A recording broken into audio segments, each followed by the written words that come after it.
8월 11일 금요일 묵상하게 될 본문 말씀은 예레미야서 18장 1절에서 12절입니다.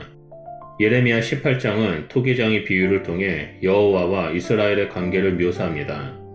여호와는 토기장이이고 이스라엘은 진흙으로서 여호와는 진흙을 빚어 제품을 만들 권리가 있습니다. 여호와는 이스라엘을 조건 없이 심판하지 않는다는 점에서 여호와의 징계는 하나님의 인내를 보여줍니다.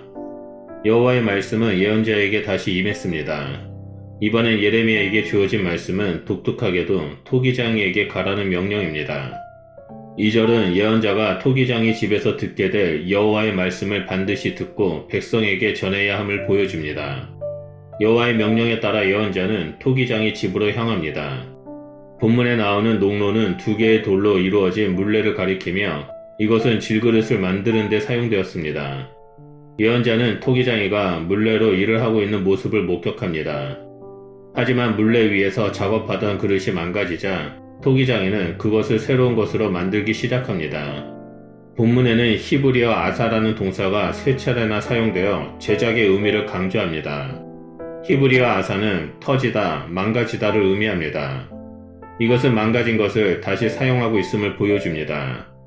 마지막으로 본문은 자기 의견에 좋은 대로라고 말합니다. 이것은 문자적으로 토기장이의 눈에 좋은 대로라는 의미이며 이를 통해 저자는 그릇을 만드는 주인의 권리를 강조합니다. 5절 이하는 예언자에게 임한 사건에 대해 여호와 하나님의 해석을 담고 있습니다. 본문은 가장 먼저 토기장이가 하는 것 같이 내가 능히 너희에게 행하지 못하겠느냐라는 수사적 질문으로 시작하며 이에 대해 누구도 아니다 라고 대답할 수 없습니다. 6절 후반부에서 여호와는 스스로 대답합니다.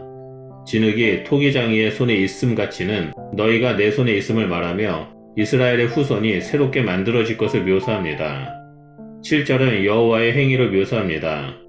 한국어 개역개정 성경은 내가 무엇을 할 때라고 번역하지만 여기에는 내가 말한다 라는 의미가 담겨져 있습니다. 특히 민족과 국가라는 표현이 나오므로 토기장이가 하던 일을 여호와가 민족과 국가에 행할 것입니다. 여호와가 민족과 국가에 행할 일에 대해 뽑다, 부수다, 멸하다로 묘사합니다. 이는 여호와의 멸망 계획을 강조한 것입니다. 8절은 여호와의 계획이 진행되는 가운데 민족이 악에서 돌이키는 경우를 서술합니다. 만약 민족이 돌이키면 여호와는 계획된 것을 돌이켜 구원으로 이끌 것입니다. 이로써 저자는 민족의 돌이킴, 곧 회개가 여호와의 계획 전환과 연결될 수 있음을 보여줍니다. 물론 이스라엘 역사에서 이러한 사건은 유다 멸망 이후에나 가능하게 되었습니다. 9절과 10절은 여호와가 민족이나 국가를 세우려 할 때를 서술하며 7절과 8절과는 다른 반대의 경우를 보여줍니다. 만약 여호와가 구원을 계획했지만 한 민족이 여호와의 목소리에 순종하지 않고 악을 행한다면 여호와는 구원의 뜻을 돌이킬 것입니다. 예언자는 이 민족이 이스라엘을 가리키는가에 대해 침묵합니다. 저자는 불특정한 민족에 대해 서술함으로써 이스라엘뿐 아니라 다른 민족에게도 이러한 원칙이 전용될 수 있음을 열어놓았습니다. 이와 같은 사례는 요나서에 기록된 아술의 경우에서 확인할 수 있습니다. 구원의 가능성이 열려있는 상황에서 여호와는 예레미야에게 명령합니다. 이제 예언자는 이스라엘을 향해 보라 내가 너희에게 재앙을 내리며 계책을 세워 너희를 치료하노니 라는 여호와의 계획을 선포해야 합니다. 만약 이스라엘이 예언자의 선포를 듣고 돌이킨다면 여호와가 약속을 돌이킴을 경험할 수 있을 것입니다. 11절의 기록은 앞에 언급된 토기장의 비유와 상단 부분과 연결됩니다. 여호와는 자신의 계획을 계시한 이후에 이스라엘에게 돌이키라고 8절에 명령했지만 이스라엘은 예언자의 선포를 듣지 않고 오히려 우리의 계획을 언급하며 여호와의 계획과 평행성을 그리는 모습을 보여줍니다. 덧붙여 이스라엘은 각기 자기의 뜻대로 행하리라 라고 말합니다. 이 동사는 토기장이가 그릇을 만드는 모습에서 사용되었는데 이것은 마치 이스라엘이 스스로 만들어가고 있음을 보여줍니다. 하지만 저자는 이스라엘이 여호와의 손을 떠나 자신의 길을 가고 있음을 묘사합니다. 오늘 묵상 말씀을 통해서 우리를 끝까지 포기하지 않으시고 사랑하시는 하나님 아버지의 마음을 볼 수 있습니다.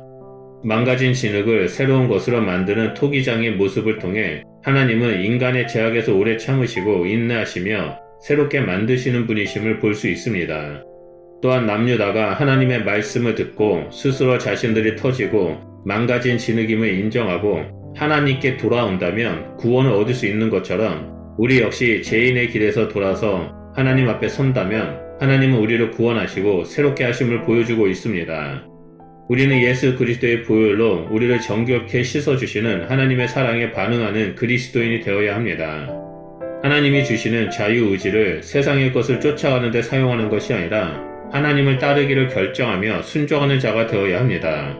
그럴 때에 하나님은 우리를 더욱더 거룩한 백성으로 만들어 주시고 예수 그리스도의 형상을 드러내는 제자의 삶을 살아가도록 이끌어 주실 것입니다. 그러므로 오늘도 어떠한 상황 가운데 있다 할지라도 하나님만을 바라보며 하나님을 향해 나아가는 주의 백성이 되시기를 축복합니다. 기도하겠습니다. 하나님 감사합니다. 죄로 인하여 영원한 심판을 받을 수밖에 없는 우리들에게 주님께서 오래 참으시고 또 은혜를 베풀어 주셔서 예수 그리스도를 통해 구원해 주셔서 감사드립니다. 우리가 이 땅에서 구원받은 백성으로서 살아갈 때 하나님의 말씀을 기억하고 하나님 뜻대로 순종함으로 말미암아 성화된 모습, 거룩한 열매를 맺는 그리스도인이 되기를 다시 한번 결정하고 헌신합니다.